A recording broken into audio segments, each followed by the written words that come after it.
Rachakonda police commissionerate పరిధిలో వివిధ ప్రాంతాల్లో ప్రజలు పోగొట్టుకున్న లేదా దొంగిలించబడిన మొబైల్ ఫోన్లను పోలీసులు గుర్తించి వాటిని తిరిగి బాధితులకు అందజేశారు.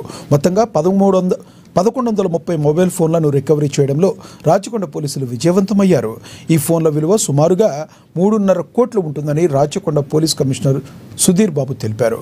LB Nagar, Malkajgiri, Bhuvanagiri police station పరిధిలో బాధితులు ఇచ్చిన ఫిర్యాదుల ఆధారంగా CEIR అనే కేంద్ర ప్రభుత్వ పోర్టల్ సహాయంతో పోలీసులు ఫోన్లను గుర్తించారు. రికవరీ చేసిన మొబైల్ ఫోన్లను పోలీసులు బాధితులకు అందించారు.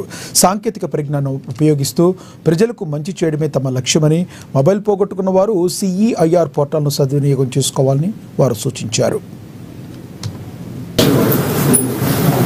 విక్టిమ్స్ ఎవరైతే ఉన్నారో ఇప్పుడు మళ్ళీ వాళ్ళ then they got their phones back. They're not victims, they're not victims now. They're getting their phones back. They're very happy people now. So while interaction lo chuste okar phone 1 year kinda poyindi, okar phone 6 months kinda poyindi, okar phone few months 2-3 months kinda poyine unnai. Ee phones lo mukyanga LB Nagar zone నుంచి 706 phones, Malkajgiri నుంచి 312 phones and Bhuvanagiri నుంచి 112 phones, 1130 phones పోయినవి ఈ విధంగా ఉన్నాయి. అయితే police station లో మీరు phone పోయిన తర్వాత కంప్లైంట్ చేసినప్పుడు CEIR లో ఎంట్రీ పెట్టినప్పుడు సెంట్రల్